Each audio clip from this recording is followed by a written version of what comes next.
समझते वो सारी बातें, ऐसी बजाई बंसी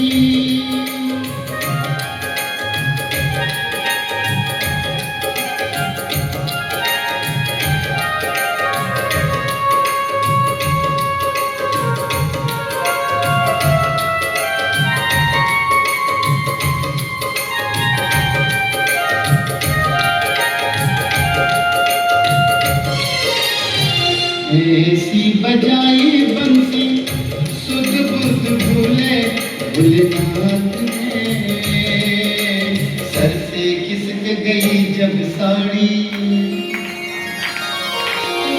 सर से खिसक गई जब साड़ी, मुस्काए गिरधारी भोले शर्मा गए हैं, भोले शर्मा गए हैं।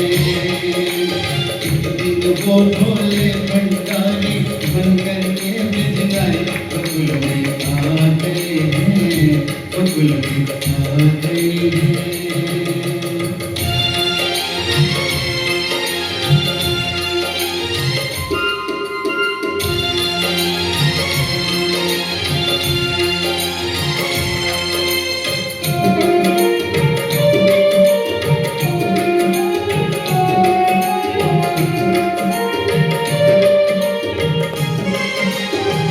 दीन दयालु तेरा तब से गोपेश्वर नाम में, वृंदावन में बना धाम रे, तारा चंद कहे ओ त्रिपुरारी, रखियो लाज हमारे बकुल में आ गए हैं, शरण में आ गए हैं।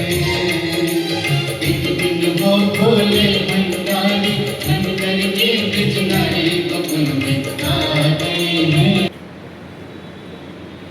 त्याग हो, महाकाल के समान प्रखरता हो, गणेश के समान बुद्धि हो, कार्तिकेय के समान रूप हो बुद्धि हो, मीरा के समान त्याग हो, राजा हरिश्चंद्र के समान सत्यव्रत हो, दधीच जी के समान दान हो, विश्वामित्र के समान तप हो, भीम के समान शौर्य हो, अर्जुन के समान पराक्रम हो, भीष्म के समान निष्ठा हो, हनुमान के समान भक्ति हो, और जिनके चरित्र में भगवान श्री कृष्ण के अनासक्ति योग की संपूर्णता के पूर्ण दर्शन होते हो, ऐसे भगवान अग्रसेन जी को हम नमन करते हैं, हम प्रणाम करते हैं। बोलिए भगवान अग्रसेन जी की जय। अग्रसेन जी ने माता महालक्ष्मी के भक्ति का महत्व बताते हुए कहा है कि हमें निष्काम भक्ति करनी चाहिए। देखिए भक्ति के दो प्रकार होते हैं, एक होता है सकाम भक्ति और दूसरी होती है निष्काम भक्ति। देखिए मनुष्य अपने परिवार के प्रति अपना फर्ज निभाता है ना। मनुष्य अपने परिवार के प्रति अपना फर्ज निभाता है, मनुष्य अपने दोस्त बिरादर रिश्तेदारों के प्रति अपना फर्ज निभाता है, मनुष्य अपने पत्नी के प्रति अपना फर्ज निभाता है। लेकिन मनुष्य को जिसने जीवन दिया, जीवन जीने की विधा दी, मनुष्य उस परम पिता परमात्मा के प्रति अपना फर्ज निभाना बंद कर दिया है। मैं कहता हूँ आप अपने परिवार के प्रति अपना फर्ज न निभाओ तो चलेगा, आप अपने बच्चों के प्रति अपना फर्ज न निभाओ तो चलेगा, आप अपने दोस्त बिरादरों के प्रति अपना फर्ज न निभाओ तो चलेगा, आप केवल परमपिता परमात्मा के प्रति अपना फर्ज निभाओ, आपके सारे फर्ज मेरा बाबा अग्रसेन निभा लेगा, आपको कुछ करने सज्जनों, कल कथा के पश्चात एक अग्रबंधु हमारे पास आए और वो मुझसे कहने लगे, गुरुजी क्या अग्रसेन जी ने अग्रवंश पर, अग्रसेन जी के संतानों पर, अग्रवाल समाज पर दया करना बंद कर दिया है, आजकल अग्रवंश में कोई चमत्कार नहीं होते। मैंने कहा क्यों, तुम ऐसा क्यों कह रहे हैं? नहीं बोले आजकल अग्रवंश में, अग्रवाल समाज में कोई चमत्कार होते ही नहीं। मैंने कहा अरे भाई, अग्रसेन जी ने अपनी संतानों पर, अग्रवाल समाज पर दया करना बंद नहीं किया, लेकिन हमने जो कुछ करना बंद कर दिया है। वो बोले हमने क्या करना बंद कर दिया है?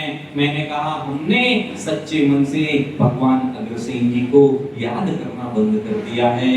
अरे जब हम सच्चे मन से भगवान अग्रसेन जी को याद करते हैं तो हमारी वो याद भगवान अग्रसेन जी तक जाती है, और जब हमारी वो याद भगवान अग्रसेन जी के चरण स्पर्श करके वापस आती हैं, तो आप उस याद शब्द को पलट दीजिए, उल्टा कर दीजिए, आपकी वो याद भगवान अग्रसेन जी की दया बन जाती है, भगवान अग्रसेन जी का चमत्कार हो जाती है। अरे देखिए, जहां आज कोई किसी की सुनने को तैयार नहीं, बेटा बाप की नहीं सुनता, सास बहू एक दूसरे की नहीं सुनते, पति पत्नी भी एक दूसरे की नहीं सुनते, वहीं आप आज भौतिक सुविधाओं का त्याग कर 3 दिनों तक अग्र भागवत कथा सुन रहे हो, ये अग्रसेन जी का चमत्कार है, ये अग्रसेन जी का। सज्जनों, मैंने कहा भक्ति 2 तरह की होती है। अग्रसेन जी ने भी कहा है हमें निष्काम भक्ति करनी चाहिए, सकाम भक्ति नहीं। अग्रसेन जी ने मानवीय आडंबरों से दूर रहकर बलि प्रथा जैसी कुपरंपराओं कुरीतियों को बंद कर एक दर्शनीय नहीं बल्कि कर्मणीय भक्ति का साक्षात उदाहरण प्रस्तुत किया है। देखिए, हमें